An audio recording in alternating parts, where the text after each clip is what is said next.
Uh, yeah, I have to apologize to all the people who are piled up waiting to see. I guess you were checking as well. Um, we we uh, we have a new system with YouTube. Yet once again, I've really got it real close to being perfect.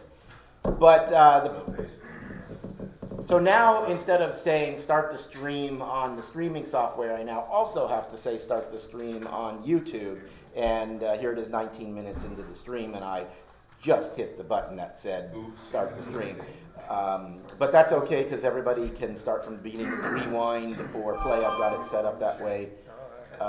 We had 5 viewers, and now we have 1. So I guess, you win some, you lose some. But in any case, it looks like we're doing all right. Let me just check the audio. Sounds good. All right. So in any case, let's move along. As I was saying, Rob just paid his dues. Ralph is one of them, KR6AI. Ralph's the one with the ocular mounted, or what do you call it, the bone mounted hearing aids. So I'll have to call him and see what's going on. Does anybody know Rocky, AE7US? I think he was new this year, or last year. I have talked to him on the air, but I don't think I've If talked you to him do for a mention long it, time. maybe he's not getting the message, maybe he just doesn't want to join. Jerry, KR4TH. No. I think isn't he in Cameron Park or something? Yeah, he was. Oh, is it Fair Oaks? Yeah, it's Fair Oaks. And I thought he just joined, but I looked and it was early in the year. What's it called? KR4TH. And I think Jerry is in Fair Oaks, actually. I think that's right. NA6D. Anybody know Ralph? And then mention it to him if you hear him on the air. The reason we're doing this not to shame people, but because if you know them and you hear them on the air, please, mention to them, hey, by the way, we'd love to. Money. Yeah, that's what. Tell them that. No, it would be nice if they, especially like Jerry. I know Jerry was really interested. I think he signed up for the CW class, so maybe he'll start coming when that gets going. Dan, N8ZP. I haven't heard from Dan. I think Dan probably joined when we had the bug roundup. This one doesn't surprise me, and maybe around June we'll get an email from him saying he's ready to come back. That's John up in Alaska, AL7JK.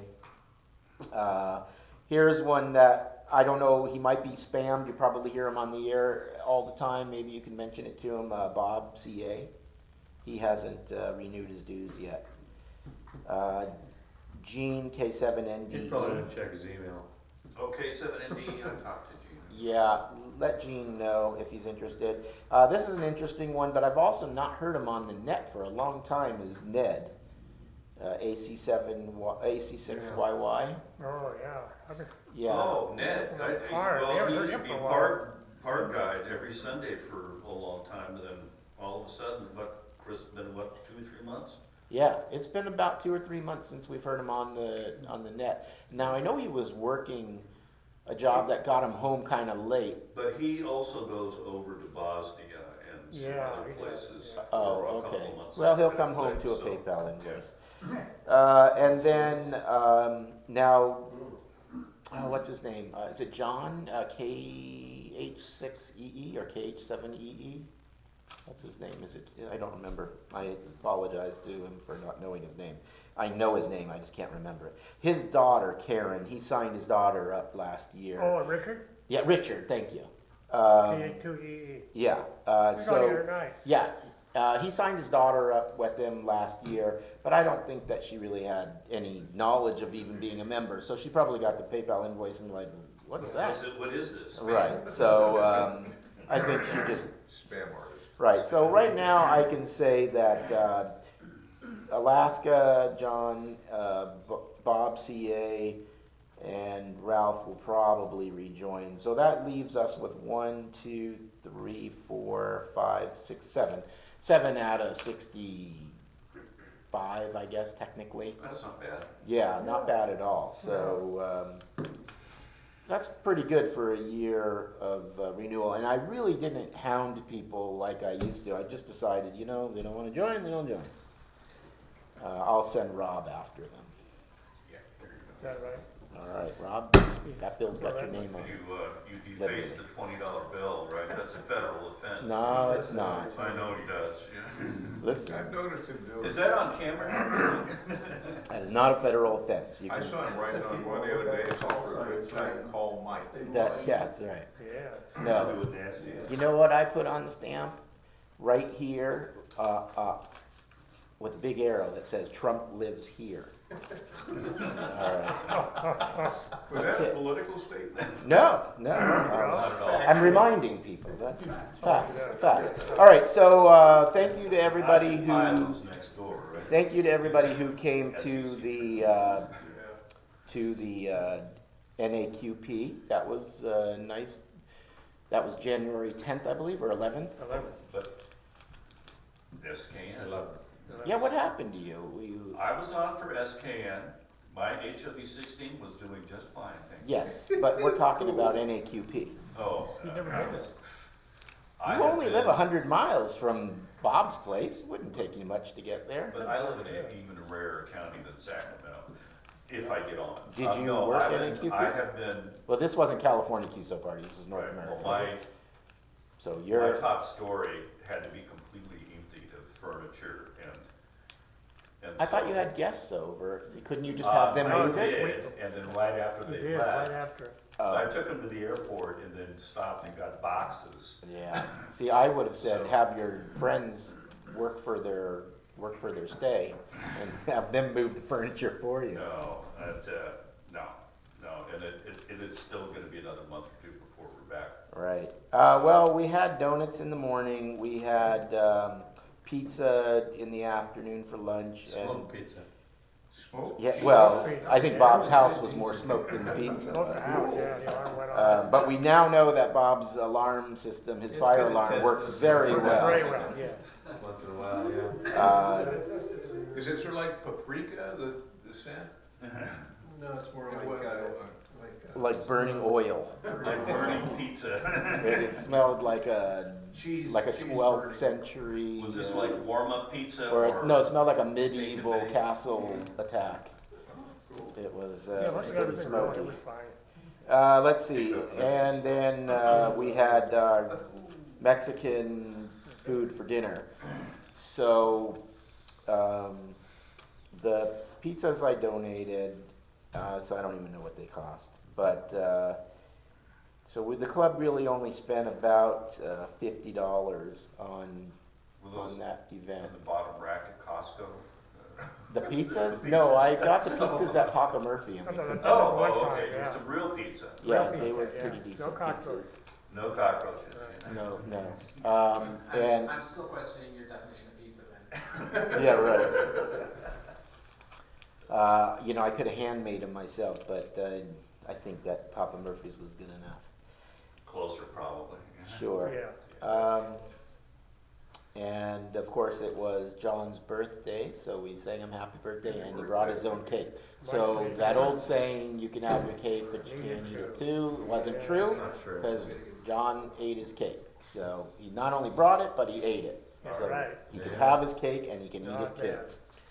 bad. Let's see, what else do we have? I don't think you got signed in. So, How many points did we get? points, schmoints, we did it for fun, we didn't do it for the points. But how many points did we Okay, let me look it up. Actually, that is something I was gonna discuss. Okay. 311. That would have been nice. You know what, thank you, Carol. The video is posted online, so if you wanted to see if you want to hear every single one and see it, you could actually watch the entire event again. It's split up though. And you could check to see if the entries were entered properly too. Because you'd be able to hear it and see what's being I'm entered. super Where's small. that on YouTube? That's what I did. Yeah, it's on our channel. I recorded it. Let me see if I can, oh, here it is, it's already open. It said it wasn't open and it is open. All right, so I'll put that up on the screen here and we can have a look. Oh, there it is. Oh, no, you're up there. Okay. Hey, quiet down.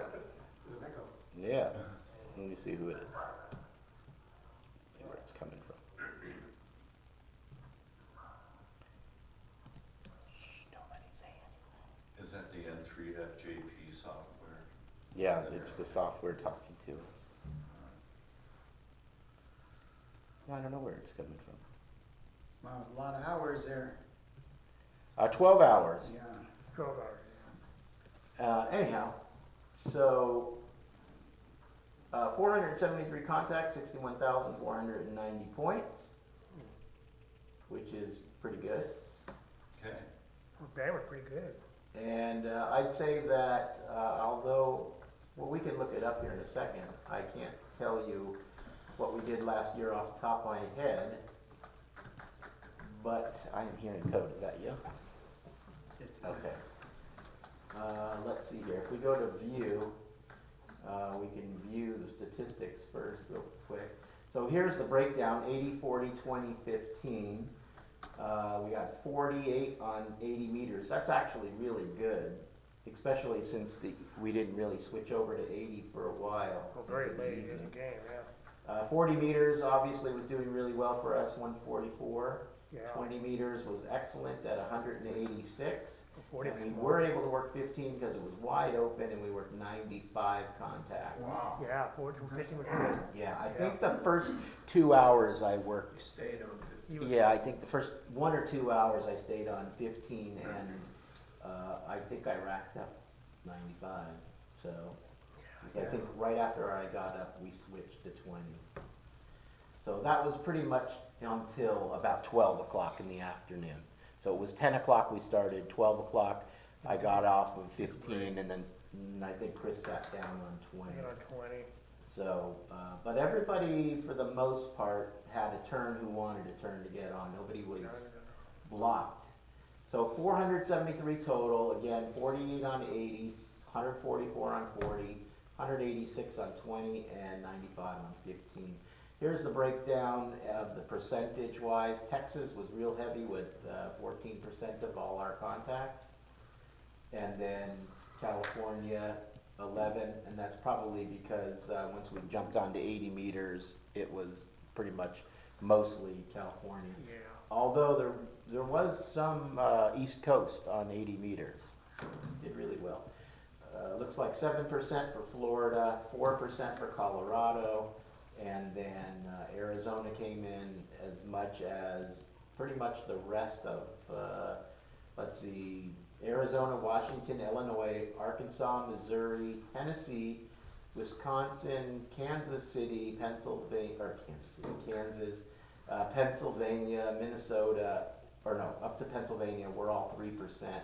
Then the 2% starts at Minnesota, Ohio, Oklahoma, Virginia, Maryland, Oregon, which is surprising, you know, you'd think you'd get more Oregon. Yeah. Then Canada, we had Ontario at 2%, Georgia 2%, and then, Georgia starts in at the 1%, continuing 1% into Louisiana, New Mexico, Utah, Iowa, Indiana, Kentucky, Mississippi, North Carolina, Idaho, West Virginia, Montana, New Jersey, New York, South Carolina, Nebraska.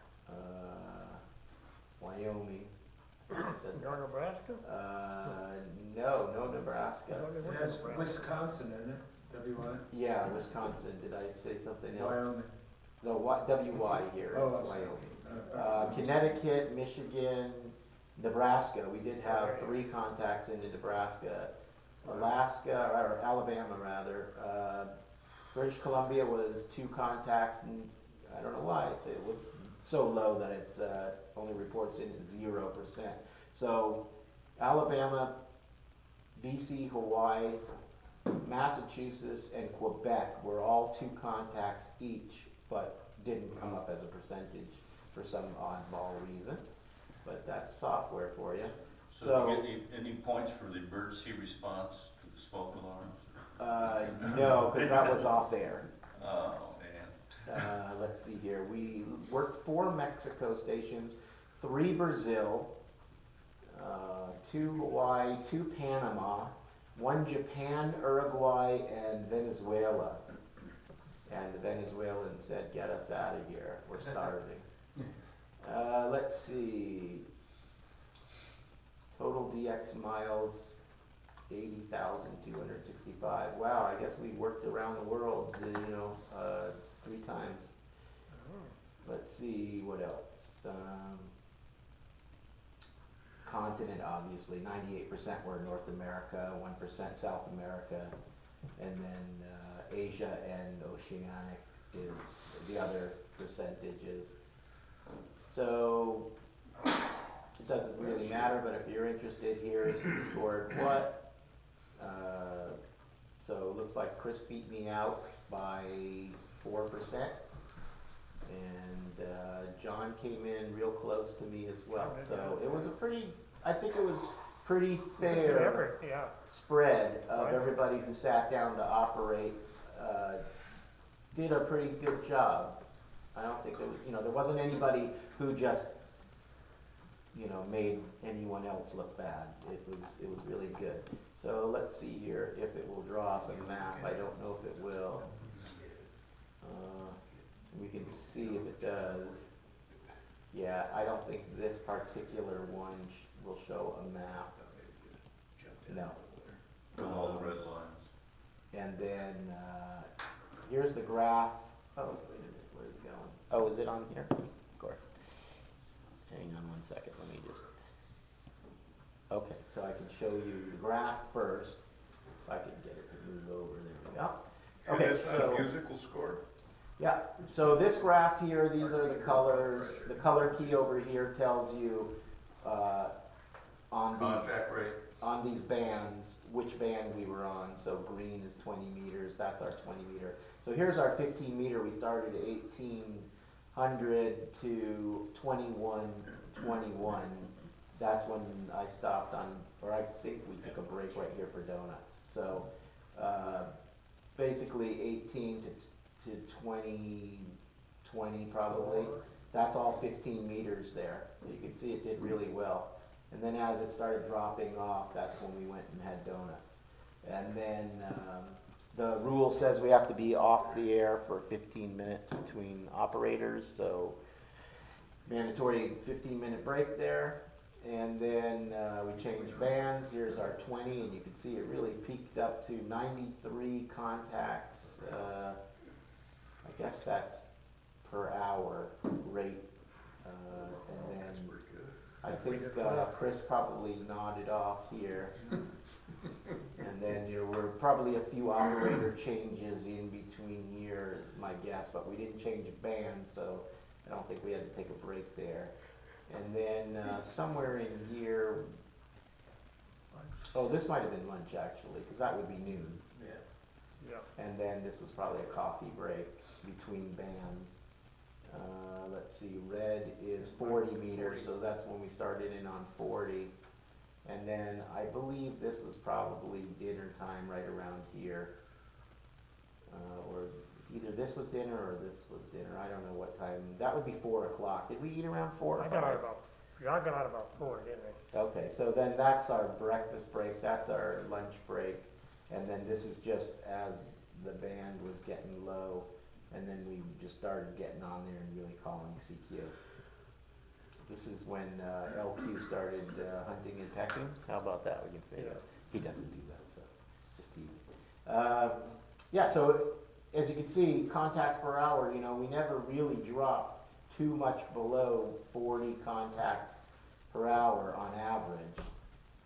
I'd even say that it was probably more close to 50 contacts per hour, which is that line, averaging this peak versus that peak, or that dip. So we averaged out about 50 contacts, about 50 contacts per hour. for the entire event for 12 hours.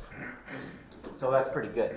And then finally, just to have a look at the map, I don't know, let me see, oh, I'm gonna regenerate this map and see if it matters, if it's in the all mode or not.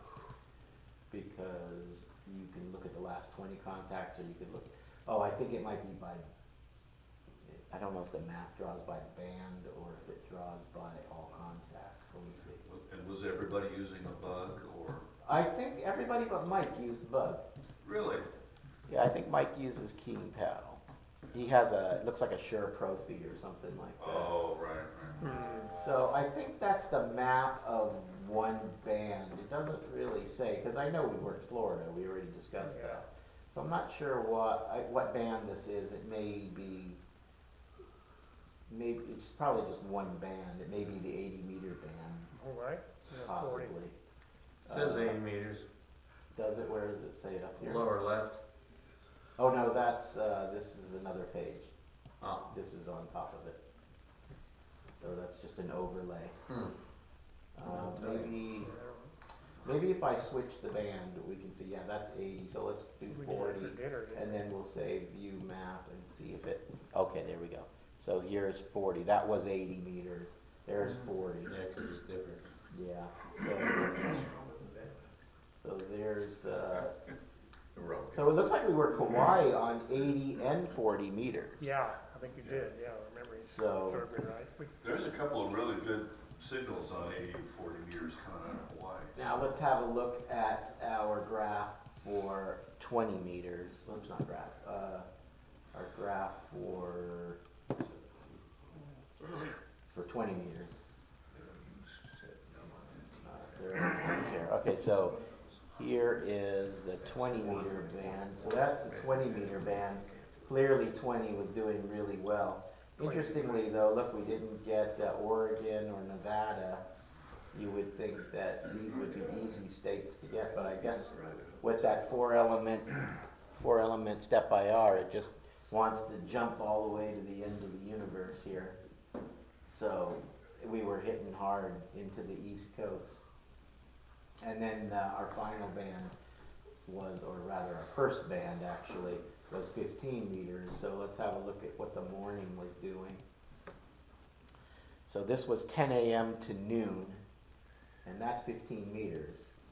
So it had really good propagation, Yeah. I would say anyway. So anybody who says the bands are dead, Don't know. they don't know. It's, these Just wait bands for a are doing contest. fine. Speaking of which, there is a new Tamitha Scove video, and I looked at it today. It just came out today, and she said that this coming week is going to be around 70 for the Or solar the- sunspots or the flux level.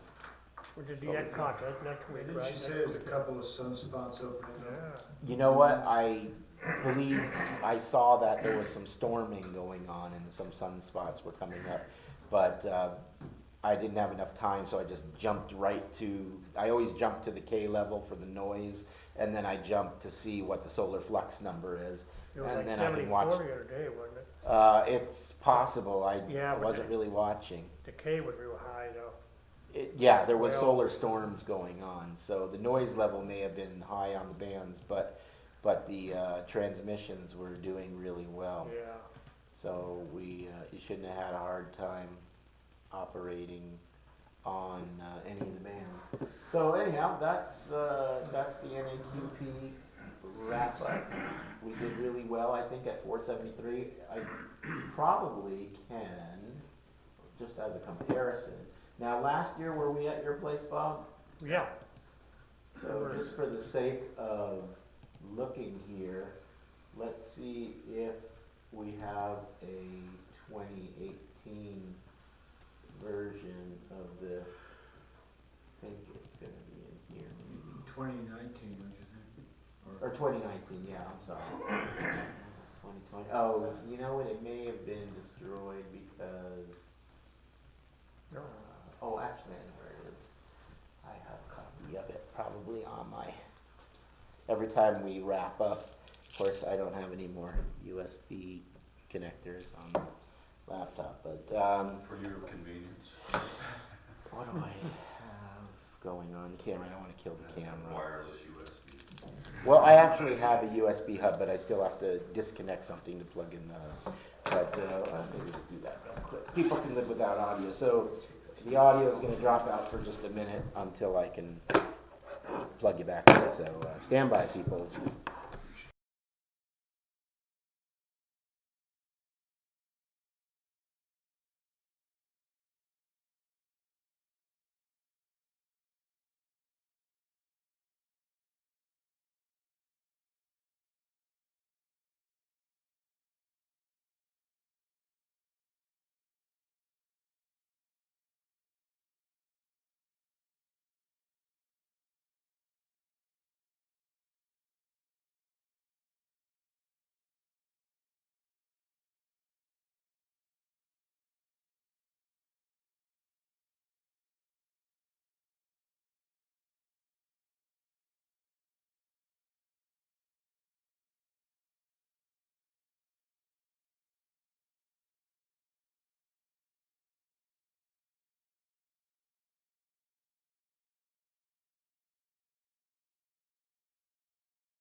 Yeah, and it wouldn't, you know, it old one with the CBS streaming. Yeah. All right. So I'm just going to turn on the external camera mic for a second while I pull this file up here. So I should actually be able to go here now and pull it off of here. Chris, you See, 19, right? That's what we said. No, it's California. So here's NAQP 2019. Okay, so 413. So we went up 60, basically 60 contacts. 15%. Yeah, so that's not bad. Good math. Must have been the pizza. Yeah. So everyone's adrenaline. that's pretty good though. Smoke improving So propagation. yeah, so clear. But what that does show us is how the bands are coming up. So now let's look if I have it at 2018. You might as well see if it's That's his. So if that star in Orion goes supernova, we'll be able to see how to fix the bands from 7 to so that was 2019. So here's 2018. So 221. Beetlejuice or Where were we Young for Guys or 2018? John, I think. John? No, John used to California. John used to California. We only went to Bob's twice. So it was either at my house or David's. That's right. David, that's So that's the difference in the antenna performance I heard about between that, yeah. Dave, What Dave? K6CIM Yeah. location and Bob's location. We went from 221 to 413. Obviously, there's going to be some difference because of the antenna. Yeah. And then also, we also have propagation. Clearly, the propagation is getting better. He had a spider beam. So Yeah, that's fine. if we look here, he also had an 80 meter inverted V, I believe. So there's our 80 meter. You can count 80 meters on two hands. How many contacts? Yeah, but yours is up 80 feet or whatever. So his was probably 20 feet up. So here's 40. So the majority looks, oh no, it's a lot of 40. And then somehow, I guess we snuck 160 in, I don't know. It almost makes me think it might have been John's, but back to 40 here, there's 20. Let's see if we have any 15. Yeah, we have some 15 here. So from number 67, so we made 67 contacts on 15. So 15 did pretty well Oh, yeah. for that year. 67. So 2018? 2018, yeah. Wow. But there's the difference. Now, assuming that it was the antenna setup, let's just assume that was all it was that made the difference. Let's see if we have a 2016. I don't know why we don't have 2017, but here's 2016, 267.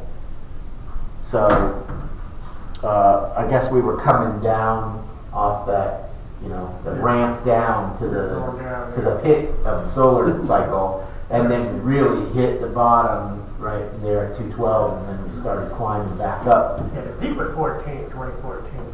And we started going down. Okay, so that's 2016 there. So, or was it 16? What was that? I don't even remember now. 2017. So that's not bad though. You could see that we were coming down, we went all the way down into that pit, and then we rocketed up. But I do believe a lot of it is the antenna, of course. Yeah. But still, it only accounts for maybe 20%. But we can see from the increase of 15% that the bands are definitely coming back. Or there are more contacts.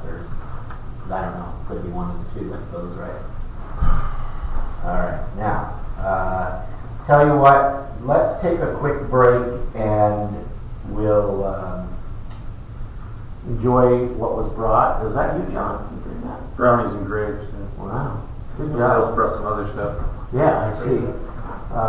Coffee the church provided, so we can say thank you. Thank you. I don't know. I guess it was Ron, probably. Wow, that was nice of Ron. So, yeah, help yourself. 8 o'clock we'll come back. I have this presentation that was up there regarding the Smith chart view. Just a basic information on how to read it, because we're going to start doing a series of presentations on things that have to do with Smith charts. So I'm going to mute the audience.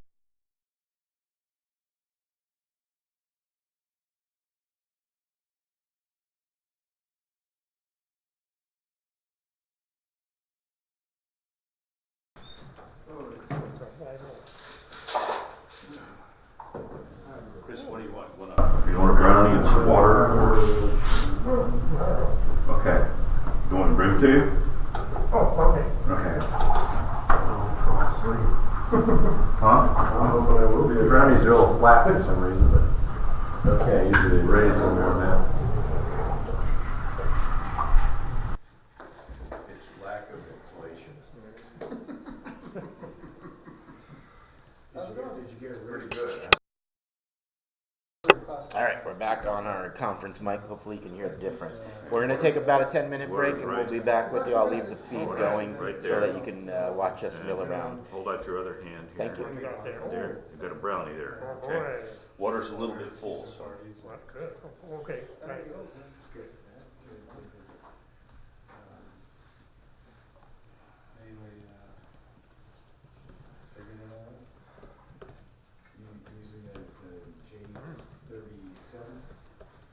Yeah, oh yeah. That's a little key. J38. Oh, you have a J38. You have a shorting bar. What's that? Does yours have a shorting bar? Oh, yeah. Okay. Yeah. Mine doesn't have a shorting bar. Well, now you have a J41. Yeah. Your grandpa's out of the car. And a base for it. Had a little green, it came on a little green base. Okay. So it's, I don't know where that came from, but it just needs to be screwed. How's that MCW project coming? And the J41. I still haven't got the board. In fact, I got some Instead of the two contacts in the back, there's 3. I ordered those December 17th. Oh, okay. Depending on which contact you use. I So could you be make good, a contact it when could be a it's good up, way to get some contact when it's down. people interested in CW. They use that a lot for transfer They're receipts. exposed to it. Okay. So when you look at that key, it's switched over. You're on the board, aren't you? That it's. No. They took it over. Roll the towel down. take out the So, receiver. are we gonna need to have permission to run CW on the computer, on the repeater? CW, Cause some repeater owners, I don't like it. well, J38 knockoff. that's, you know, there has been no movement in one Not as good direction as or the another. real Gardner, but But I suggested And ARC also, well, then now, said, key on board, the board has a sounder. can I set up It has a real nice, specific heat time? Specific time. He is a really nice Just for that guy. purpose, and I think that would be a pretty good way to approach it. Well, they've Yeah. got The the one that you- I know, forum club have time. Oh, yeah. So I mean, I don't think Okay, it'd be so a problem. Most kind of rush repeater shapes and systems everything, but in this it's- country. well, years ago, we had That's really 4% of the Oh, yeah. time. Oh, yeah. cold practice on instant They ITW. weren't available. What's that? We had cold practice on instant ITW repeater. I mean, really? flame proofs went. How long ago? About 30. And now they're like. 30 years ago? Yeah. Chris is quite a guy. Mhm. Interesting, Carol. He is, he really is. He's a smart guy. Mostly, I practice. just wish he'd like turn the audio on the computers up a little bit. They use the keys that would tended not to fly apart, and Ours is had not little parts of very pieces that would strong fly with everywhere. audio. And the, Six J36 and eight, it's audio turned actually a had little every bit more, in level my opinion. instead of a It's spring. hard, you know, you have to crank the volume up on your radio all the So way if in the key your fell car. apart, it wouldn't go where you grabbed that key together, it would go. That's really nice. Yeah. It's been that way. Even though I was reading that on some obscure website, you know. He's a number of, got it. Oh, I know, he does North Hills, does. But yeah, just when I was thinking about I don't want to be pretty concise, but they are. I'm not gonna remember how to, every step, and it's just laid out, there's like, that's from all Right. kinds Yes, of. Carol disappeared. Well, I was in Rhode Island. Yes, Carol disappeared. Or actually, I was stationed in Connecticut, I was up in Rhode Island for a ham swap and an auction. And I bought a brand new Lionel J38 in the box for $7. Kind of looks like for that. Yeah, I know. I thought I paid too much Probably for not it. even 10. Because people weren't collecting them. I'll double your money. No, it, you know, it's not my favorite key, it's a nice key though, it's a very good key. You know, the guy that sold you that amplifier, was it the?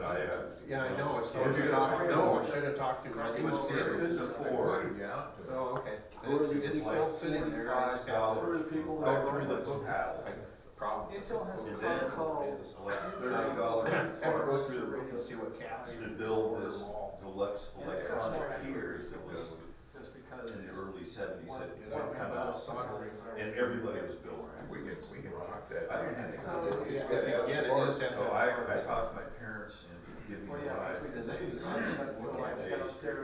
Well, See, he'll probably correct. correct That would be nice. And I See if we bought, can wire it for $32 $220 instead of Yeah. Yeah, 10. employee closet, military. and I still have it. I used to They're ask already questions. there Very with keen. Really nice guy. Yeah. That's how I got started. Is to Hopefully it's semi-automatic, transformers you now. know. They're gonna be doing, 240 tabs. class, general class, some of Yeah. that is already various. Well, it's good to get good on that street. There's two trains. Yeah, he has an external serious. Mentally, I understand how it works. Where's Kim? Well, no, you know, if your code speed isn't up to about 15 words a minute, it's probably not a good idea to use one. Normally, I don't even start. I was so afraid that March. there were so many novices that were buying this thing. They said Yeah, that if you want to terrible. go, you don't have to pay. Just You could see if we can get your tails a bit long. Corona off. That's what it is. You know, That's and- your antenna, right? Yeah, right. Yeah, You don't want to, one of those. So brownies, Chris? I practiced for Yeah, almost probably. 2 months. White make 'em. Huh? White make 'em? In fact, the Then I cube also did White make 'em. okay, some other for code that sections. reason, the guy had a yank. I made it take one. There just wasn't. Actually came out pretty good. Must have been. You made what? I had one Cake. hand. At that time. Well, You paid a 12 bucks for if I had it. You know, so I kinda had to Yeah. do all this stuff. So your benefit payment. You're paying $12 for it. Take that away. Really? Give them the pound cake, And yeah. you have to think of it. Don't be guys. The idea for the quad. Yeah. That's the acid test. Yeah. Just melted the aluminum. Just listening. So I'm thinking I might Oh. do that. Kind of ruined it. Because I need to make a course. A few words I wish I could wake up, get rid of it. Well, on the ends, it'll. Yeah. Of course, I found. of course, your elements are in that fiberglass too. Yeah, I know, well, maybe they'll. Stable radio. No, it's something else. Sit on there. We still have a lot of in there. I've been playing around. Where you going, Chris? What do you need? You know this thing I was talking about for Mike's antenna, you know, where he's got Sleeping in that the 100 basement is a lot. Well, I built it to version They're already to there. test it. There you go. And so here you have this halfway element. Yeah, Oh, look, there's like 65. There's only one wire feed. yeah, there's a lot halfway around. Take another. Check the back part. Oh, one wire feed? One wire. And, So the feeder is a, you can drive right out of the base. you mean like a, So it's a Yes, different it's way. a- No wiring, no that. so they made up to It's the actually- antennas and yes. stuff? Is They that- were in a conference room like an Intel, actually. It's actually a If shape. you had to, you would live on it, right? They would have a But microphone. what I did, I built a shape hole. Each one of those tables. And the solar four-way base. matching section is Now the national RG6 UTV code. Yeah, that's good and cheap. It's dirty and it's lightweight. This is a Woods. And then if you kind of click around. And in order directional two for the microphone. feed line, to keep the feed line closer to the shack, I used a 3/4 But inch it's And if you not. continue to match match this, this then. instead of a Well, quarter. wait, match it out of there. I mean, maybe if I put it out. You keep in adding the halfway. it would work better. But during war, they, SWR of operations, Someone was doing their presentation. not to. Move the And microphone. they moved it in the 70s. But does it work? I mean, I listen. I don't know, I just, Nothing nothing works on my paper. house. National Nothing radio works. quiet. Then I built a 10 meter Cell version, trying to figure out how to get on the 10 meter I net. was listening on a little. And I hung a rope over my Like the speakers mesh. I use for the class. A big kid, then I don't they use shut that back I have up. a professional. They shut that one down. So it makes it I've got easier. that. You'll try to, radio. take a video on And, Right, right, but I think. The elements, 16 feet long, with matching sections, Oh, yeah. So I can use that as an example of what I can't hear. 35 feet or something. Yeah, I mean, And I got that one right now, even if you pulled it up, you'd be able to. I thought, It's But DVR, so you can I actually was back good up. here. And you know, I actually did a study. I know it has It was just. just- it was It's Have it not as a really as slower. bad as that, And the have video it came almost just vertical. It was really bad. And you'd It surprise just you was how not the radiation angle a good changes. system, but that's what Bam, it's different. all the service we're using now is great. This, of course, is a really low end. Right, right. The airport. You get out here, Sloper? Okay. Has a lot of angles, huh? Big, and it was heavy. slopers are fairly. And it failed all the time. It was so dependent on one or two Better than modules. vertical. Well, it all, but it all Yeah. depends on how They high. put these things You in got the top. a metal enclosure so that you could pull the Go whole to, clicks and picks. thing out, right? I think, Well, what I is was it? trying to talk to Bob Hicks, In the and first. he's down on the other side of the conference down in that alarm goes off. So up here, we're about 350 feet, or this is where I am, and he's at about You're supposed to 70 big feet. dog. And of course, it was all this terrain before you get down to the river. Dying in here. So I think what's happening, is kind of. You're just going on top of it.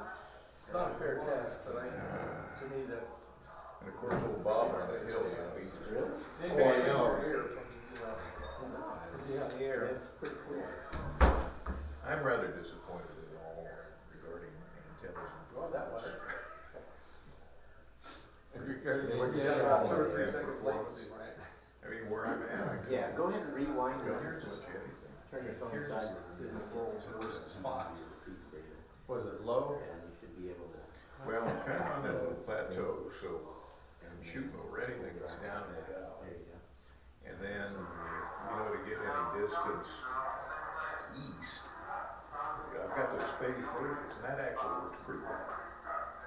But then for 80, my antenna's on the 6 feet Yeah, off the you ground. put headphones on, you won't have a problem. Straight up. But you know, I was on the air the other night, testing a few things, and I sent CQ 3 times and gave my call, just so I could see SPR on Hamlin Bay. Guy in San Jose came right back to me, And you'll be able to Yeah. do 1 year here if it's. so, what the heck? Well, my 80 meters is only 15 feet, I think. Oh, well, you're a monster compared to me. You know, actually, that does make a difference, I can understand it. But in most cases, a loop works better than the inverted V, Right. which is 40 feet up. So, yeah, check it with over the earphones and maybe you'll Yeah. find that it's actually good enough for what you need. So But I know that when I olive listen trees to on it, three it's, sides, this is a world of short difference, piece of better. conduit off the house When I on the start, other side. if you watch the video later, when I start Do you have to putting pick this the olives to flash do drive in, anything? and I switch to the The camera speaker, or the camera mic, listen to the difference, and you'll understand why we use this now. It made a tremendous difference. All right, so what I'm gonna do here is see if I can go to the settings for the display and mirror the two, and then figure out how the people at home can see what you guys are seeing. Let me see here. Bob, here was your QRP. I found it back there. Oh, It's reprincipables. right, yeah, I've got some from back in the 70s. There's some famous names in there. Oh, that might actually. 96. Oh, that might work. We'll see. I'll check and see how that HW9. works. Smoking. Okay, that works. I gave an HW7. Can you check again real quick? Just make sure you see this. Sure. I just want to make sure that the people at home are gonna see what. Oh, actually, I don't think I've turned it on yet for the home viewers. So let's see. Yeah, that would usually does make a difference. So give me 1 second here.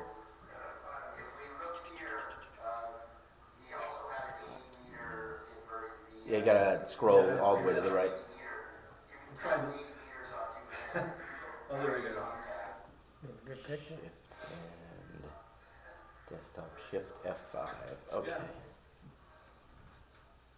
We've got audio. Yeah, no, I meant look for the screen. Hang on 1 second.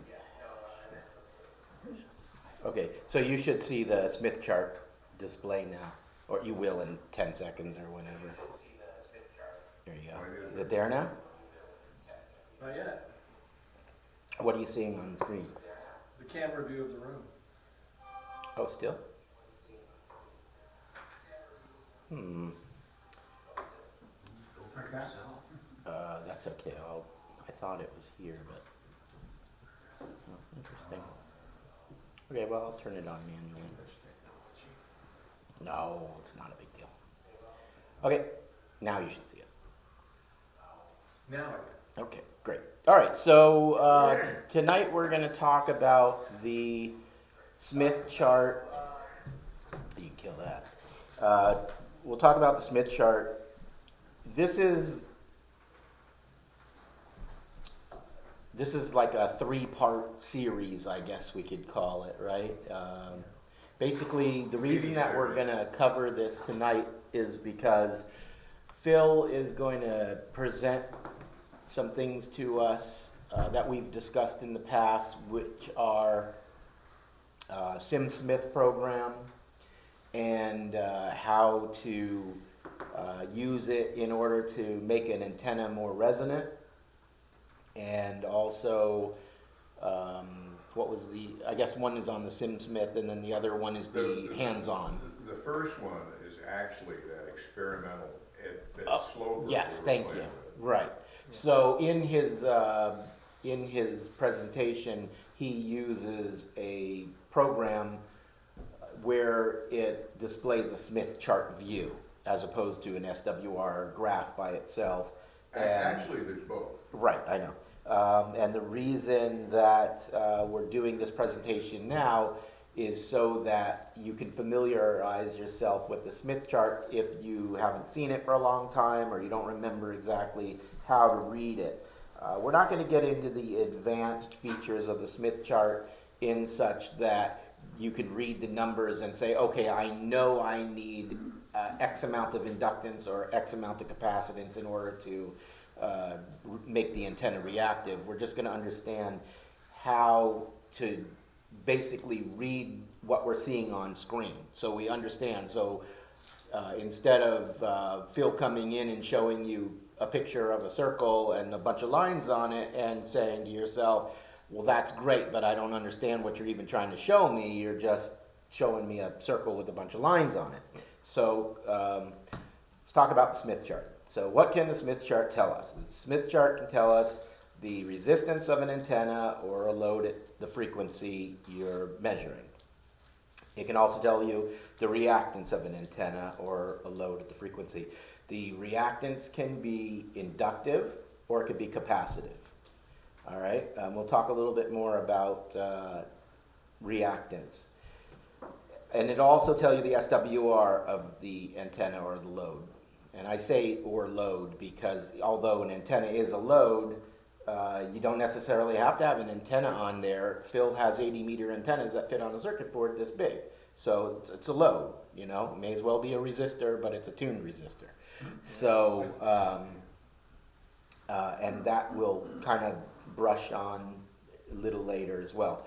So from what we just read here, you see resistance, reactance, and SWR. So in one view, you're getting 3 different bits of measurements. All right, and then for the advanced users, with the Smith chart, you can correct the value of the components that are required in order to reduce the inductance or add capacitance in order to make the antenna resonant.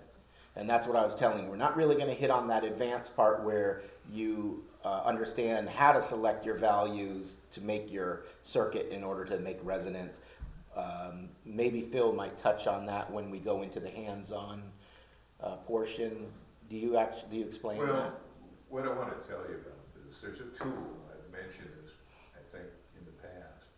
There's a tool that a guy developed for our audience, for the ham radio world, called SimSmith. And literally what you do is you measure your antenna at the frequency at which you wish to use it. It may be resonant at 10 megahertz, but if you want to use it on 7 megahertz, you measure the antenna at 7 and find out exactly what those 2 parameters are, what the resistance value is and what the reactance value is. And you take those 2 numbers, you plug them into this program, you click on a box and drag it up there, and like that, it tells you how much inductance to put in series with it and how much capacitance to put in parallel with it, and you have a perfect match. Right. So that will megahertz be antenna now works perfectly at 7. right. And the plan is, tonight, we're going over this SIM chart, or Smith chart Yeah. thing. Next month, I'm gonna show you this little experimental antenna thing I was playing with. And then the following month, we'll take space in the classroom next door, and you can come over one at a time, and you're gonna sit down and take these little modules. I think I brought them in, showed you those little. Yeah, we'll experimental do modules. that in May actually, because April we have our bogus story contest. Bogus. Well, in any event, when we do that, you'll be able to take these little inductors or capacitors, and they just plug onto this little module that I built. So you make a measurement, you take those values, you plug them in, and you'll see how it matches. You yourself will solve every one of those. And I think I built 5 different antenna models. And it'll give you a feel of how to use it. It's such a simple tool to use, and it makes life so easy, you just won't believe how easy it is. So understanding how to read the Smith chart gives you the information that you need in order to use SimSmith in order to solve for the X in order to tune the antenna. And that hands-on presentation in May will be where we can see that in operation. So it sounds to me like where I have here this advanced feature, the correct value of components required to reduce inductance and add capacitance, that advanced portion would just be in itself understanding how to read this chart and applying it to the Sim-Smith program, so that it can solve for you those components that are required. And then the final thing that you can do, there's other things you can do, but another advanced feature of the Smith chart is the ability to measure or make stub matches for coax. And that's to find resonant pieces of coax at quarter wavelength and half wavelengths. It's real simple when you have an analyzer that just pretty much tells you, or if you have a sim chart, or rather a Smith chart, where you can just see how the lines line up for reactance for the frequency that you're trying to match it to. So although it's advanced, and I don't actually show you how to do it here, it is another feature that the Smith chart will allow you to do and see exactly when you hit that quarter wave and half wave resonant portions of the coax.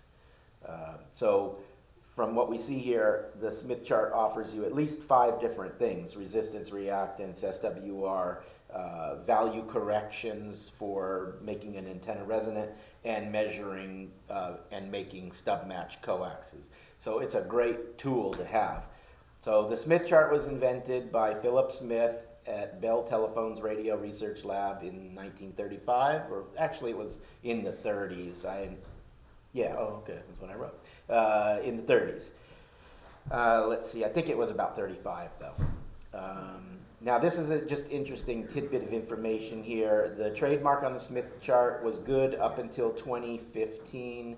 At that time, it was sold here to the IEEE MTT Society, and because it was a patented design, for the longest time, it couldn't be put on an electronic device. So a lot of people who bought Rig Expert analyzers in the past, they always wondered why it wasn't available on the analyzer, why the American version had a polar chart and the European version had the Smith chart. It was because the patent in the United States was owned by Ms.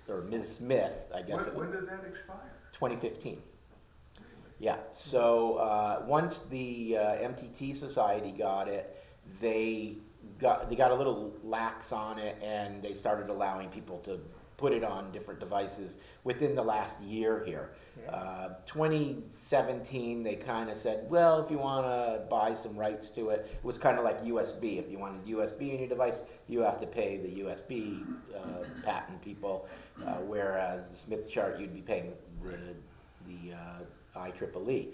And then I think what happened is they just kind of gave in and said, okay, we're not, it's an open. Once it hits a point of public domain, you well, can't put the toothpaste back in the tube. Kind of. And it's everywhere. Yeah, Every it is. analyzer you look In at, the last 2 it's years, it Smith exploded chart. on the market. Yeah, that's great.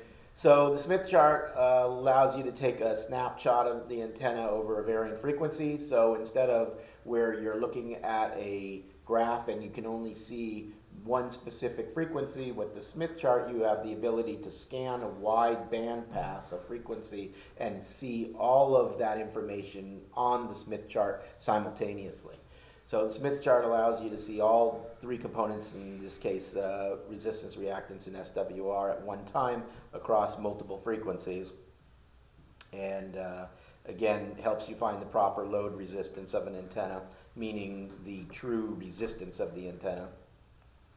And just to reiterate what we discussed, the advanced understanding of the Smith chart can help you calculate those capacitive or inductance values necessary to make the antenna resonant. So, and then again, we'll touch on that in May, where we actually have hands-on instruction on how to use that Smith program. Okay, so let's look at the Smith chart. This is not actually the Smith chart. This is a Smith chart that's been broken into pieces. The first component of reading the Smith chart is that blue line that I've placed down the center. And this is what's called the constant resistance circles, the way this has been drawn. And the constant resistance circles move from the right to the left. And the center line of the Smith chart is the actual resistance, the pure resistance of the antenna. And that resistance goes from short to open, you see on the right-hand side. You'll also note that each of these constant circles do not move in an exact linear fashion, because you have a short on the left. You do have 12, then 25 ohms. It's really 12 and a half ohms, but 12 and a half ohms to 25 ohms to 50 ohms. But you see there was a jump there between the 25 and the 50. And then you notice, again, you have another larger jump to the 100, but then it snaps all the way to 250. And that's kind of obvious by... It's logarithmic. It's logarithmic, When yeah. you're looking at that chart, the beauty of this is the antenna is neither too long nor too short. Right. So depending upon where you fall along that line, you may need to feed the antenna with a piece of 10 ohm coax or a piece of 1,000 ohm coax, any of which is a perfect match to the antenna Right. at that frequency. So that is, anything that's on that line is a resonant antenna. Yeah. At that frequency. It is not, as he says, capacitive reductance. I like to say it's either too long or too short. Yeah, I'll get into that as well. So the circles represent the frequency? No, the circles don't represent the frequency. In this particular case of what you're viewing here, that is constant resistance, meaning those are logarithmic. Resistance. Yeah, they're a logarithmic representation of the resistance of the antenna. So if you, now what Phil was saying, he's kind of skipping ahead of what I was trying to talk about. But what he was trying to tell you is that blue line represents resonance. So perfect resonance. So you are not inductive or capacitive, you're not too long or too short, you're exactly resonant. However, the resistance of the wire, the load, is represented by the numbers that you see on the chart. So the far left side is a short. If I had a perfect resonant wire that I shorted out, then it would be, a dot would be right there at the very end where it says 0, and it would be sitting on that line. If I had a perfect resonant antenna, but it was, and it's 50 ohms, like a perfect antenna should be, then the dot would be exactly on that 50, right in the center of the horizontal line. Yeah, you call ham radio outlet, tell me what's a 0 ohm coax. Yeah, there you go. I Now, mean, literally, that's what it's telling you. sure. So this chart here, you can see that the Smith chart has been normalized to 50 ohms. And by that I mean the center of the Smith chart is at 50 ohms, and that's what that 50 represents there. So I don't have to normalize the Smith chart at 50 ohms. It can be normalized for 75 ohms, 450 ohms. It could be any value that you want. It's just a matter of how the lines will start to draw on the Smith chart depending on where normalization is. So for example, in this case, like I said, in the center of this Smith chart right here, or this constant circle graph, it is 50 ohms in the center. So assuming we're doing a ham radio application where we want to know where perfect is, perfect would be right in the center of the circle. If we were doing a 75 ohm piece of coax, for example, I could normalize the center for 75 ohms, and the dot would be perfect for 75 ohms in the middle. If I used a 50 ohm Smith chart and I was using a 75 ohm piece of coax that was perfectly resonant, then what we would find is the dot would probably fall in somewhere around here. Because now, instead of being perfect at 50 ohms, it's a 75 ohm piece of coax, so it would fall to the right, slightly to the right, because it would be 75 ohms. Because you see, because you're going from 50 to 100 ohms here, so right about here is 75 ohms. Does that make sense? All right, so this particular constant circles has been normalized for 50 ohms, where 50 ohms is the center. So the axis that we're talking about now is simply the blue line and how it represents impedance or resistance from an open circuit to a short circuit, okay? So that's what we're really talking about here, is just the resistance. That line represents... Perfectly resonant antenna. Okay, so, and as you see, as the chart travels to the right, the value of the resistance in ohms becomes exponentially higher, because you notice the circles get smaller and smaller and smaller. So as they get smaller, the resistance grows exponentially as well. Big bunches. Yeah, I mean, if you had giant circles all the way from one side to the other, then it could be a perfect linear resistance. But in this case, the circles start small and go big. So at some point here, as we get to the right, you see that the values are not just double for every line or every other line anymore. Now they're actually, you know, in some cases, 2.5 to 1. All right? So that's resistance. The next thing that you see here is the same concept, but this is constant reactance. So now we're talking about reactance. So in this case, the arching lines of the graph indicate an imaginary resistance or reactance. And the imaginary resistance is noted by the letter J. So when we look at impedance, we see Z equals the pure resistance, which is that center line actual resistance, plus or minus the J number. And the J number is the reactance, either capacitive or inductive. So in some cases, the values will be noted as X on some analyzers, and different software programs, they don't call it plus J, they might call it X. When they're talking about just pure reactance, they call it X, and when they're talking about it as imaginary resistance, they will call it plus or minus J. All right, so it's just, you can think of them as the same thing, X or J. They did all this to make it simple for you. Yeah, right. Is this new math? Yes. Okay, so you knew from 1933 to 35. Okay, so as you see here, it says J or X can be a positive or a negative value. And you'll notice if you look on the chart, you have pluses above the center line, and you have minuses below the center line. That's not J dash, that's J minus. So I have J minus 25, J minus 50, J minus 100, and again, J minus 500. You notice the circles of the constant reactance get real tight towards the ends there. That's why the numbers jump up so fast. Whereas they're a little more linear as you move to the left. But don't think of it as J minus something because like it was subtraction. It's not. It's really like it's multiplied. Yeah, but It's a notation thing, but people could get confused. Right. There's a magic word that goes with it, and they call it vector. That's right. We'll talk about it. So in this case, it says here J becoming negative indicates a capacitive reactance. And when J becomes positive, it indicates an inductive reactance.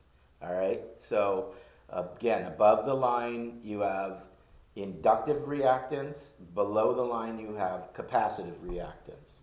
So if you put a capacitor onto a test instrument and you measured it and looked at it on a Smith chart, it would be capacitive, so it would fall below the line. If you put an inductor coil and measured it with a device that had a Smith chart view, you would see everything above the line. You know, there's something I think I should point out here. This thing was developed, as Mike said, you said 1935? Yeah, right about In 33, 1935, they had a slide rule. Yep, And they had a pad and a pencil. that's right. And so this guy, Smith, You charted he it. tried to figure a way to make it easier for people to figure out how to match these things. Right. And this actually became a graphical tool to do the matching. That's right. Once you made your measurement, you could place it on the chart. And then using nothing more than a straight edge, you could find the point on the graph that allowed you to match the antenna. That's right. That's what this tool Yeah, was that's the initially concept. used for. And that's why you have the lines that go to a number, and that number, now, normally when you look at a Smith chart, these numbers, J plus 25 plus 50 plus 100, aren't there represented like this. They might be 0.25 or 0.5, 0.1, and those represent the J plus value depending on where you're normalized. Just like on this last slide where you have 50 in the middle, that could be a 75 there. So when you look on a Smith chart, those numbers will be 0.5, 0.25, you know, because it's a value that you calculate in order to normalize. So you have to choose a value you want to be at your 0.5 in the middle, and in this case we made it 50. So it was calculated that way. The numbers don't actually look like that on the Smith chart. I'm doing this so you could see when you've got a standard Smith chart that we would use, it would be normalized for 50 ohms in the center, just as if you were to look at the constant reactance arcs, you would know that you have a plus 50J in the center and you have a minus 50J in the center on the bottom. So these values I'm putting in here all based on a 50 ohm normalized Smith chart. All right, and I do this because we pretty much only use 50 ohms because that's what our radios and our antennas are looking for. All right, so as it says, again, just to recap, as the chart moves to the right, the values of J become exponentially higher above center or exponentially lower below center. All right, and that's your inductive above and capacitive below. All right, so proper antenna, you don't need to know this.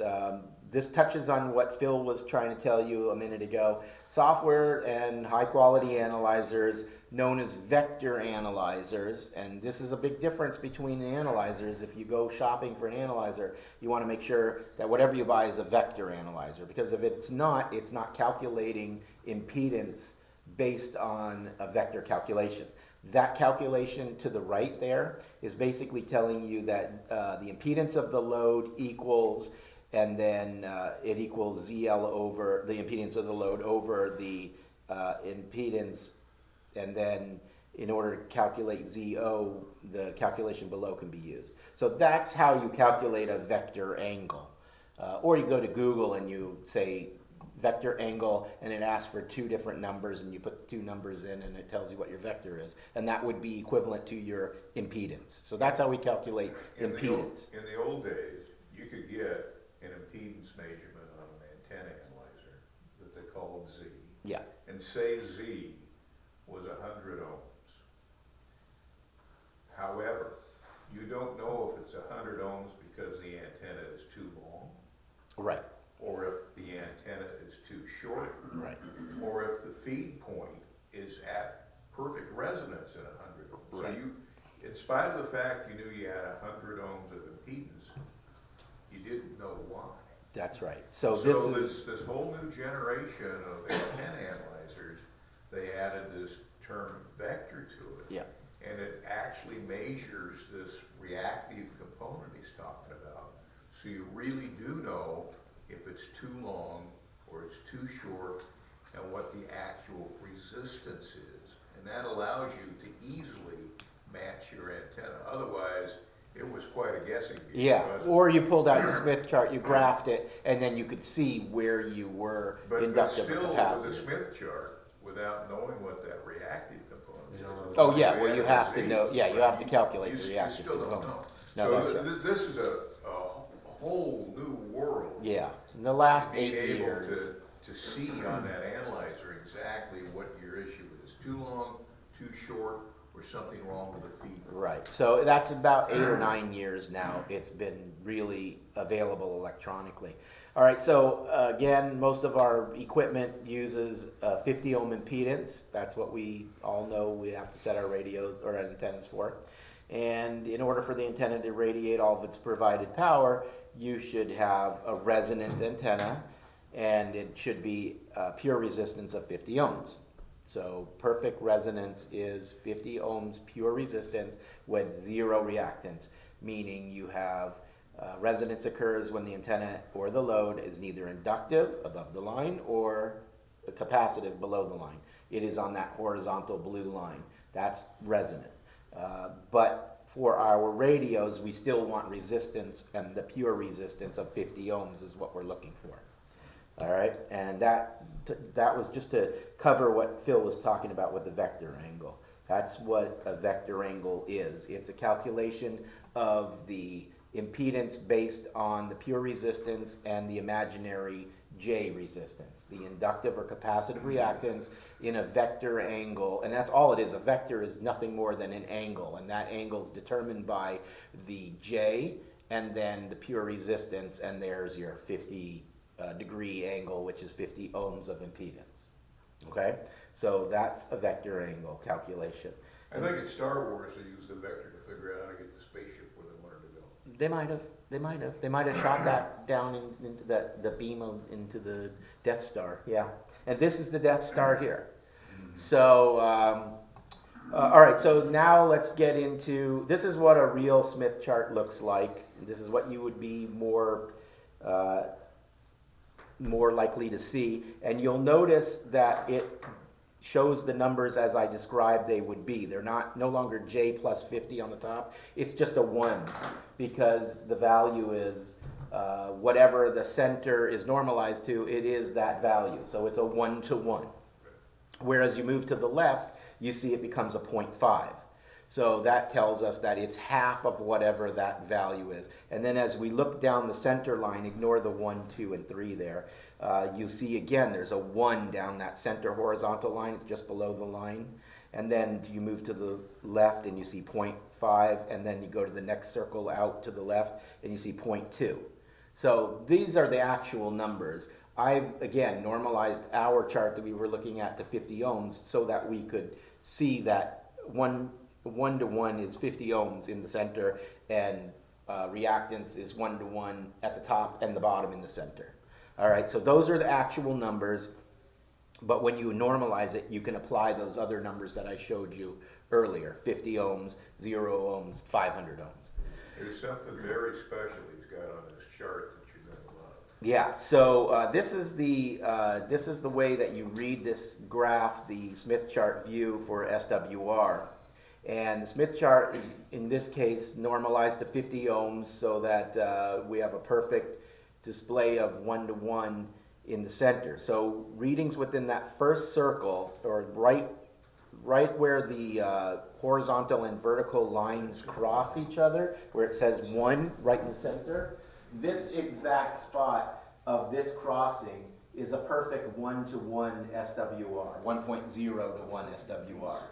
All right. As you move out from that circle, or rather from that center cross, then you are going into the 1.1, 1.2, 1.3, etc. until you get to 1.9, and then this black circle, the second circle here, represents the 2 to 1 range.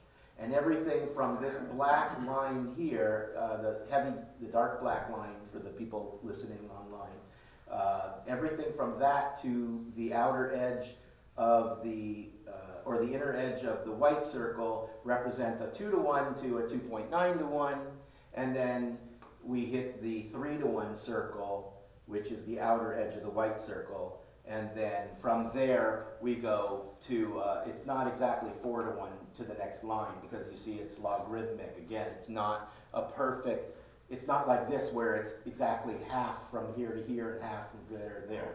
This is, in this case, this is farther away, so 4 to 1 may be somewhere midpoint between the 3 to 1 and probably a 5 to 1 there, I believe.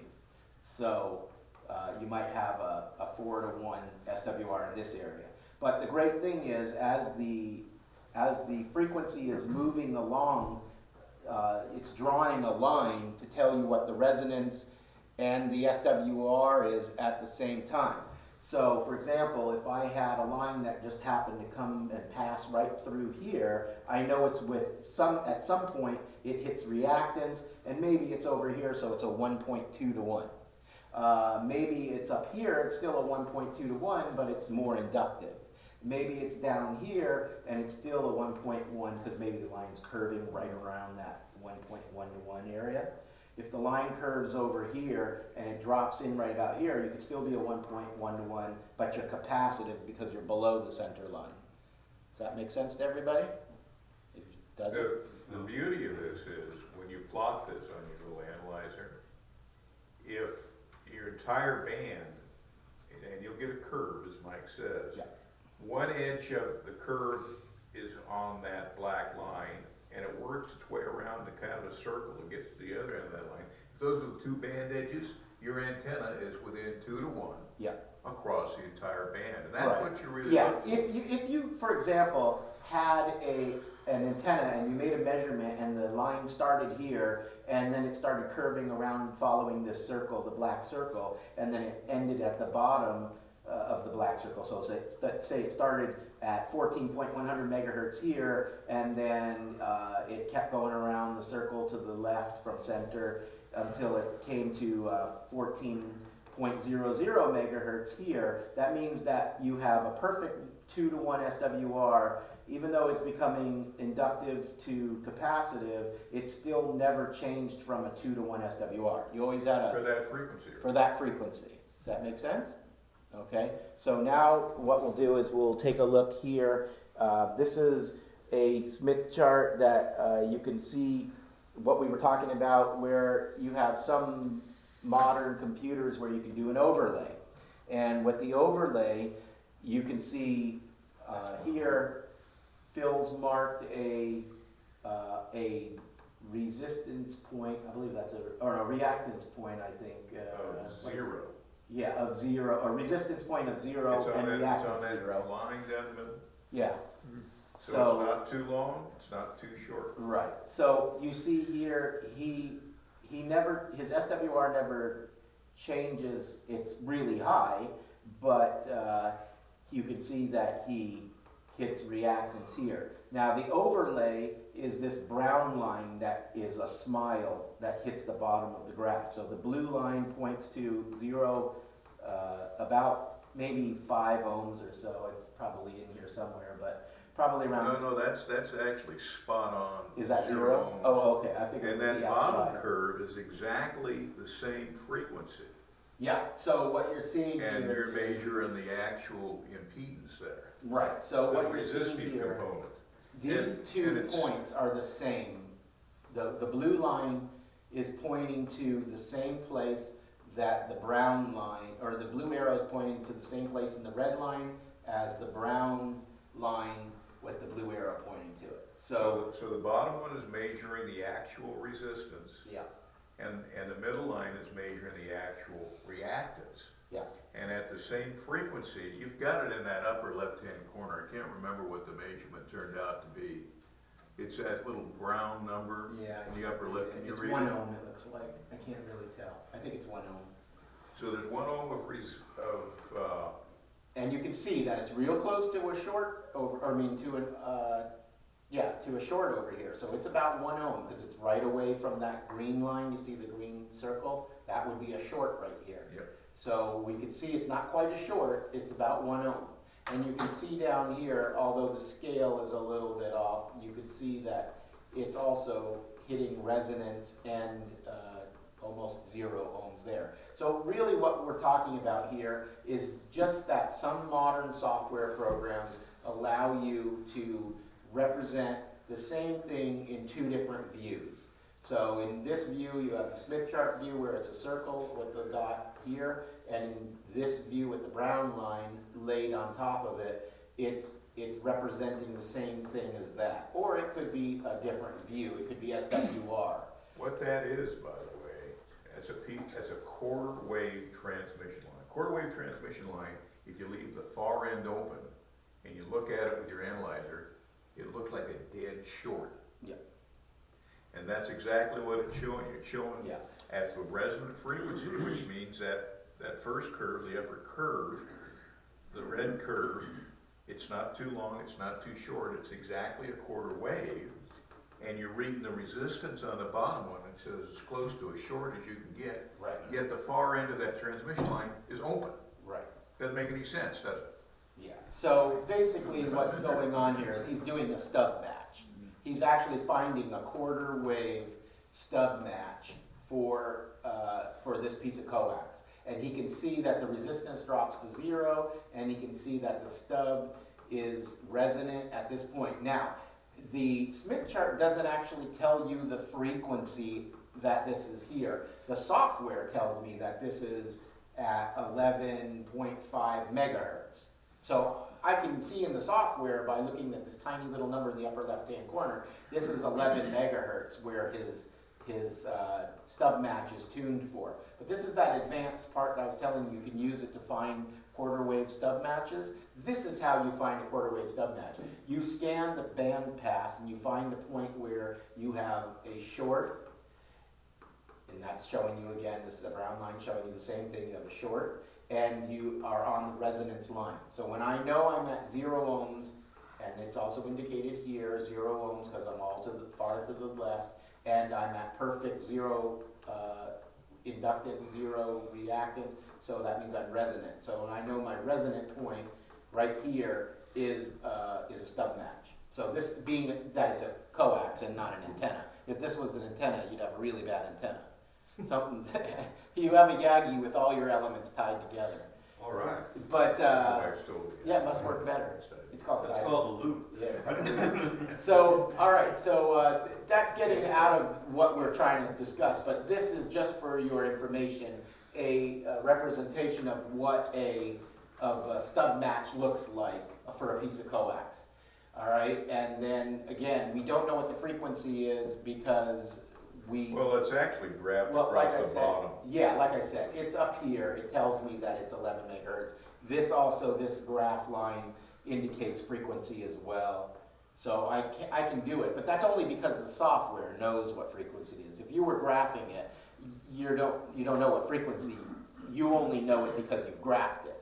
But the software nowadays tells us, so we know frequency.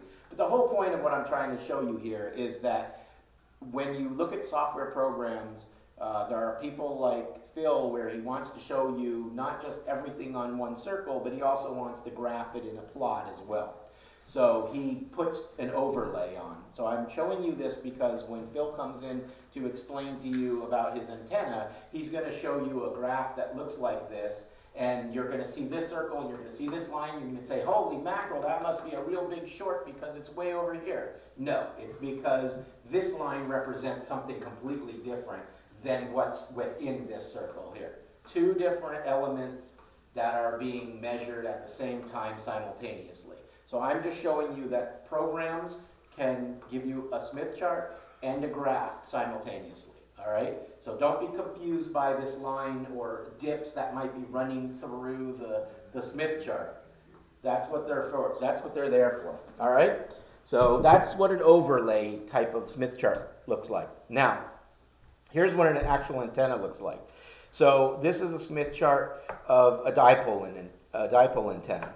This particular antenna, the guy wants to tune the antenna for 3.548 megahertz. In the blue box, you can't really see it too well from where you are. It tells me that the dot here is at 3.548. It's actually at, let's see, no, the dot is at 3.718. So that's 3.718 megahertz. Again, nothing on Smith chart actually tells you that frequency. We know it because I'm making a scan, and I know that that's where that dot is because up here, just like on his graph where it said in the upper left corner what the frequency was, so does mine. So the frequency equals 3.718, and I can see that at that frequency I have an impedance of 12.29 ohms of pure resistance, and I have a plus 0.3 ohm reactance. So I'm as close to reactive or resonant as I can get. All right, but it's not at 3.548 megahertz. It's at 3.718. So we're way off on both the SWR. Notice I'm not within a 3 to 1. I'm probably out at about a 5 to 1. And if I look up here, it will tell me, I think, my SWR is a 4.07. So I'm almost at a 5 to 1. I'm, close to a, this was 3, so that's 4.07 where it's telling me it's landing right there. So it's resonant, but the SWR sucks. And that's because when you take the pure resistance of 12.29 ohms and you make a vector angle with the J plus 0.3, you get an impedance of 12.29 ohms. And What's the R value on this one? 12.29. 12.2. Yeah, so you've got an antenna, it's hanging in the air, And everybody knows that if an antenna is a half wavelength above ground, it's gonna be about 72 ohms Yeah, for dipole. yeah, What that would tell you is your dipole is about 4 feet off the ground. probably. Yeah. All right, so No, now. that's what it's So let's saying. do this, Phil. So now we look here, and I've moved this dot to here. You can do that in the software. You just literally tell what frequency you want to be on, and this dot moves along the line based on frequency. So we were at 3718 up here, and then I changed the frequency so the dot would show me where it is at 3.548 megahertz. So that there is 3.548 megahertz as opposed to the 3.7 when the dot was here. And it tells me that I have a 6.82 SWR, and you can tell, like I said, it's logarithmic because, you know, look at this was a 4.07 and now we're at a 6.82 SWR. So what this tells me is the impedance is 9.46 ohms with 26.5 ohms of capacitive reactance because it's below the line. So what does this tell me? Well, theory tells me that this antenna, being a dipole, is that the wire is too short because we know that when the wire is short, it becomes capacitive. And when I say we know, I'm telling you. When the wire is too short, it becomes capacitive. When the wire is too long, it becomes inductive. So this is telling me, now that I've moved the dot to the 3.548, which is where we wanted to tune it, that our wire is far too short at this frequency. So we need to lengthen the wire. So we go ahead and we lengthen the wire, and now I'm looking at 3.548, and it's moved up here. Well, I see two things have happened. I see that we went from 9 ohms of resistance to 16 ohms of resistance, so we did improve some in the resistance, but looking at the SWR, we still have a 3.1 to 3.1.1 SWR. So we still don't have the proper tuning of the antenna because clearly it's not resonant, which would be on this dot, you know, would be this plane right here, because it would be on the horizontal plane. Remember, anything on the horizontal plane means it's resonant. Doesn't mean it's tuned, it just means, or it doesn't mean it's not capacitive or inductive, it just means it's resonant. So in this case, what happened is we added too much wire, so now we know that the antenna is too long because it became inductive. So we were down here and we moved it up here. And you can almost see that as the wire got longer, what happened? This circle just literally shifted from that to that. So you see how length adjusts reactance. It literally moved from there to there. So our center was there, our center was here. So as we made the wire longer, we just moved this circle up. And we can now see we're too long, and if I move it down, I can get the right length, and I can hit this horizontal line in the middle, and I will have a resonant antenna. However, like Phil said, because the resistance will probably be somewhere between 9 ohms where it was here, and 16 ohms where it is up here, will probably be at, you know, 15 ohms or 14 ohms when we hit resonance, which Phil was just telling you probably means your antenna is way too low to the ground because you can't get 72 ohms when you're 4 feet or 5 feet. He was actually about 15 feet off the ground. Well, there's one other thing you guys should know right now. If you were to take your antenna analyzer and stick it on the other side of your antenna tuner and tune your antenna tuner, all of a sudden that curve goes right in the middle. That's exactly what your antenna tuner does. Yes. Is it allows you to adjust Right. It your moves this. antenna so that the transmitter Yeah. thinks that it's resonant Right. and irregular. It's doing what we did physically. It's That's just exactly doing what's this. going on. It's moving this curve like that. But then it adds pure resistance so that it can drag it back into the 50 ohm circle.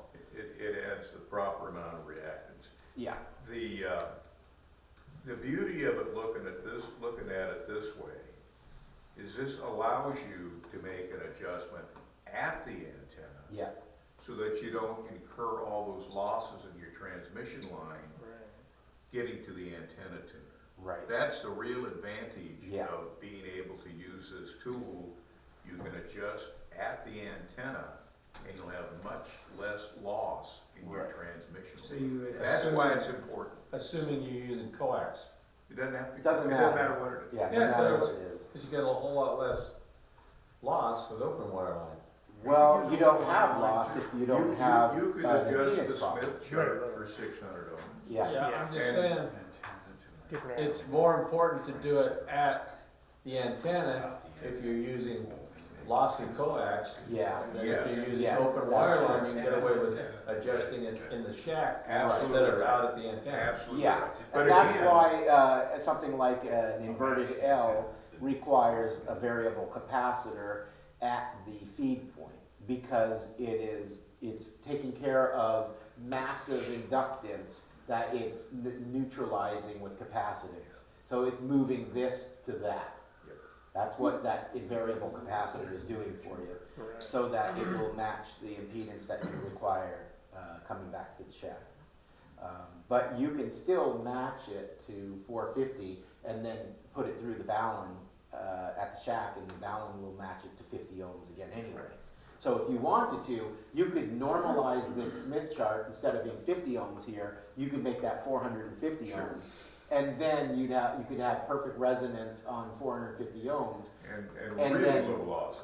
Yeah, and then put your ladder line on it, and then your ladder line is sitting at 450, and the impedance at the feed point is at 450. So you've matched the ladder line to the antenna, and then when it gets to the shack, you put it into the balun, and the balun you can reduce it down to 50 ohms. And then you Go have back to one of zero John's loss. vacuum tube outputs and use the pi end. Yeah, there you go. Or just How's turn that? or just turn the That helps. amplifier on. Right. Yeah, Turn they on get more the power. power. But that's why I discussed neutralizing this Smith chart earlier. I normalized it for 50 ohms Yeah, here, and that's but you where could most of them are normalize it used. to It's 450. under the trim, like- All right, does that make sense? So that's the basic readings. You know, what we got out of this was this circle, they don't show you the other black circle like I had. I did that just to represent where just one was. But on a standard Smith chart, they have one white circle, because in most cases, anything below a 3-to-1 is fine anyway. So this is the 3-to-1 circle, the white circle. The 1-to-1 is right there where the number 1, where the horizontal and the vertical line cross. That's your SWR. Your reactance is measured here by a percentage number times the normalized number in the middle. So if that's 50 and then you have 0.2, you know that you might be dropping in at 20 ohms or so of imaginary reactance. So really for us, what we need to know is, are we within a 3-to-1 in the white circle? Are we above the horizontal line? Are we inductive, or are we too long? Or are we below the line, the center line, and are we capacitive, too short? So for us, a quick basic way to read a Smith chart is, are we within the circle, and are we on the horizontal line? If we're below the line, we know we probably have an antenna that's too short. If we're above the line, we have an antenna that's too long. Now, if you're making an off-center fed antenna, one of the ways that you can tune this as well is you can actually shorten one side and then keep the other side longer. And by moving that feed point from one side to the other, you can change the impedance higher or lower.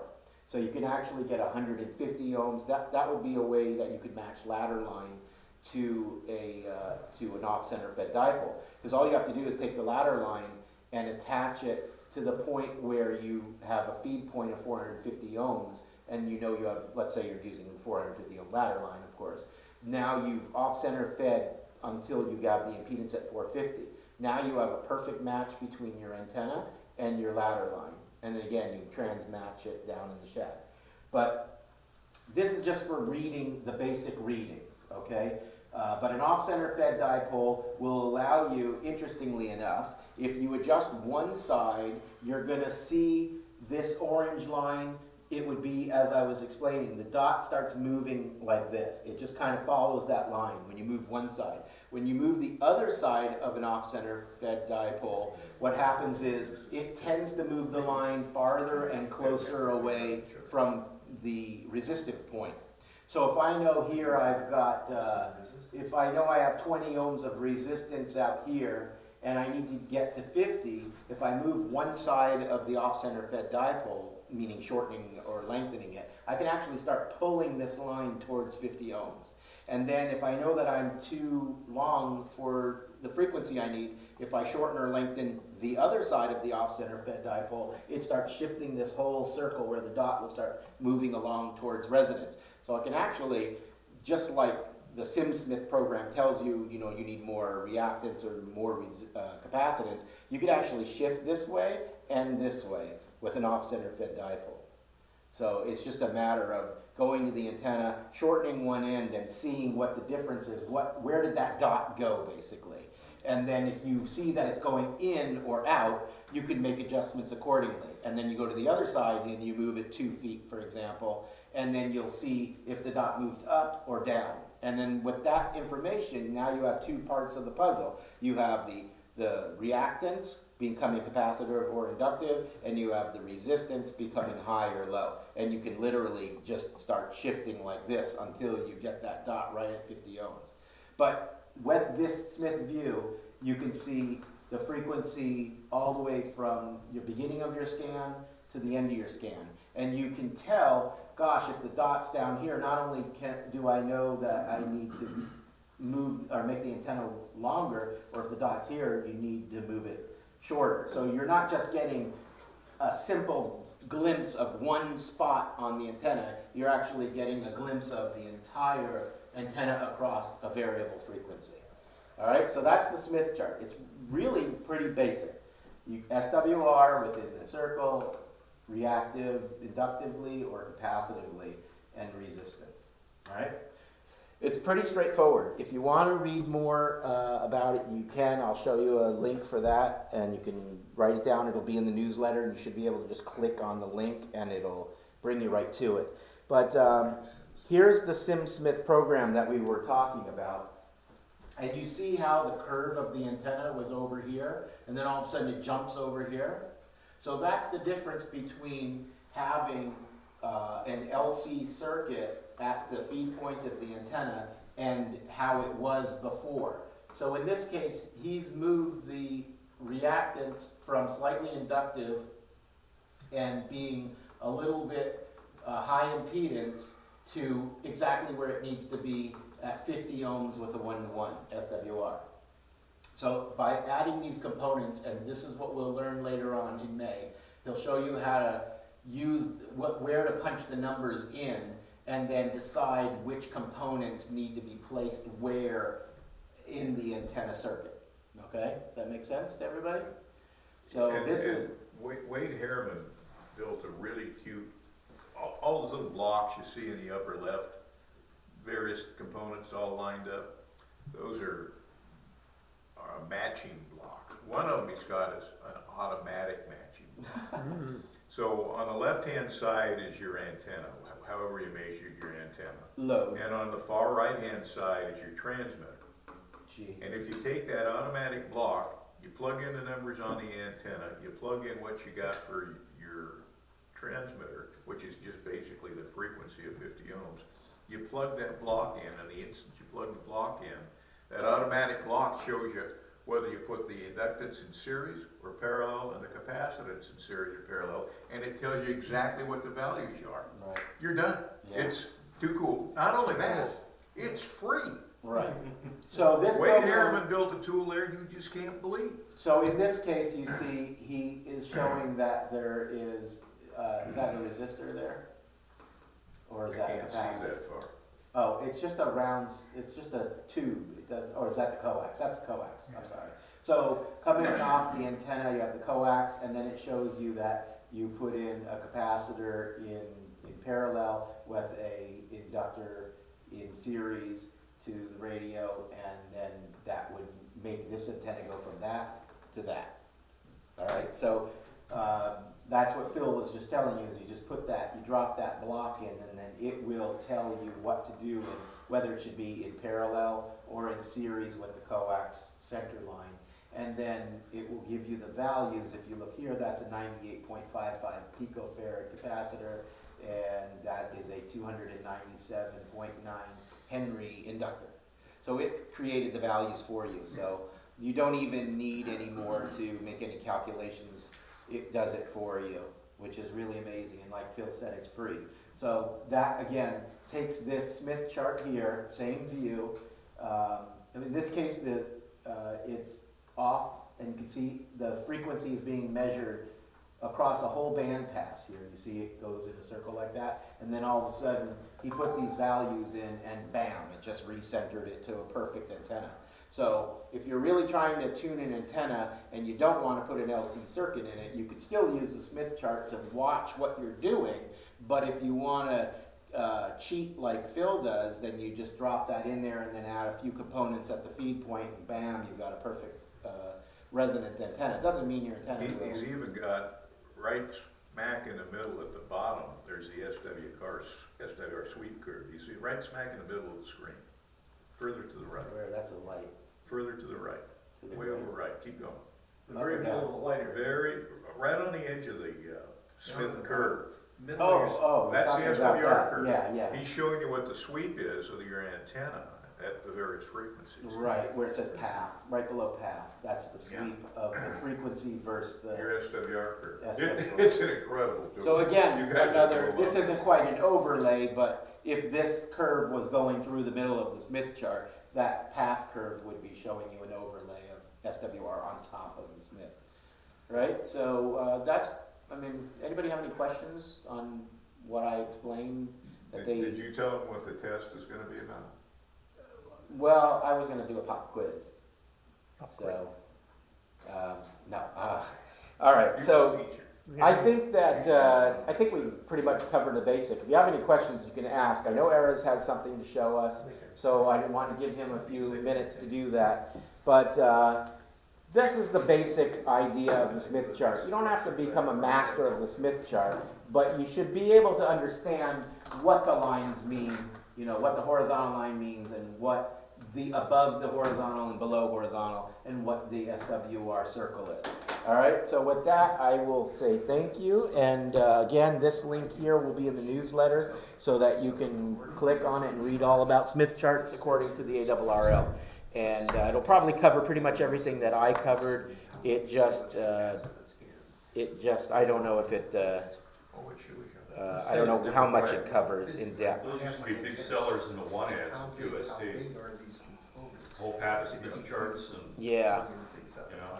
So with that said, let's put our, I know we're just running a little bit late, but let's give our attention to Erez, and he will show us what he brought with him, because I think a lot of you might actually find it real interesting, even Phil and Bob, they both might find it interesting as well, but they have to listen in order to really get the information. So as soon as they're done with their conversation, we'll go ahead and let Erez explain what it is that he brought with him. All right. So we'll give our attention to Erez, because I think everybody might find this really. I brought a piece of technology today. Here it is. Now, in recent QSOs, I told people I have a new notebook, and they didn't think that this is what I was talking about. I said I have a new piece of technology. It's a new Really inexpensive one. Yeah, so this is the notebook. Spiral ring. Right. Now, this replaces paper in my shop. It's called Rocketbook, and it's completely erasable. That's So cool. the And way it you keeps your erase data it, forever. you take a piece of cloth, slightly wet it, and I will show you the magic.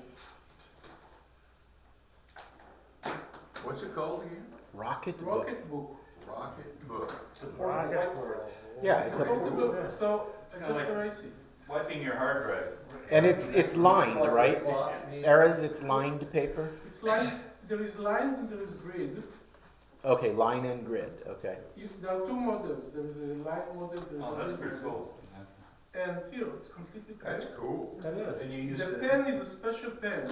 Yeah. Oh, And yeah. the right way. The $10 bit. The pen is really smooth, so give it a try. Let's do it quickly, we're late. But you can As see long it. as I stay, you're okay. So, yeah, so Rocket Book, I'll show you. It's just literally rocketbook.com, and there's the web page right there. Yeah, that's pretty nice. And again, they actually make a few versions, as you see. There's Ooh, they're different colors. no, it's not a rocket book. So you have the mini, you have the fusion, which has got the calendar view, and then core.